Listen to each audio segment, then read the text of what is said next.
Hi friends, நான் Karaikal doctor Nishar. நம்ம சேனலை ஃபஸ்ட் டைம் பார்க்குறவங்க சப்ஸ்கிரைப் பண்ணுங்கள், ஃப்ரெண்ட்ஸுக்கு வந்து ஷேர் பண்ணுங்கள், லைக் பண்ணுங்கள். இப்போ நம்ம பார்க்குறது வந்து சைனா நாட்டுடைய ரின்பின்ங்கிற கரன்சியை தான் பார்த்துட்ருக்கோம். இது வந்து 2 ரின்பின் கரன்சி தான் இது. இது ஒரு கமெமரேட்டிவ் இது. 1980ஆம் ஆண்டு வந்து இந்த நோட்டை வந்து சைனா வங்கி வந்து வெளியாக்கியிருக்காங்க. இது வந்து ஒரு இதில் நோட்டுடைய முன்பகுதியில் பார்த்தீங்கன்னாக்கா, உய்கூர் இளைஞர்கள் வந்து இதில் முன்பகுதியில் இருக்காங்க.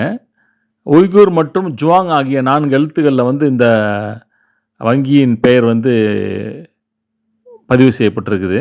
அது மட்டும் தான் நோட்டில் பின்பக்கம் பார்த்தீங்கன்னாக்கா, தென் சீன கடலில் தெற்கு சொர்க்கத்தின் தூண்கிற வார்த்தைகளும், அந்த தூணையும் அந்த படத்தில் வந்து பதிவு செஞ்சுருக்காங்க. அதுதான் பார்த்துட்ருக்கோம். அடுத்தது பார்த்தீங்கன்னாக்கா, ரேட் காயின் வந்து எலி உருவம் பதித்த காயினையும் அதில் வந்து செகண்ட் பேஜில் வந்து பதிவு செஞ்சுருக்காங்க. இது வந்து ஒரு கமெமரேட்டிவ் கலெக்ஷனுக்காண்டி வந்து இந்த காயினை வந்து வெளியாக்குவாங்க. அது நம்ம கலெக்ஷனில் இருக்குது. சப்ஸ்கிரைப் பண்ணுங்கள், ஷேர் பண்ணுங்கள்.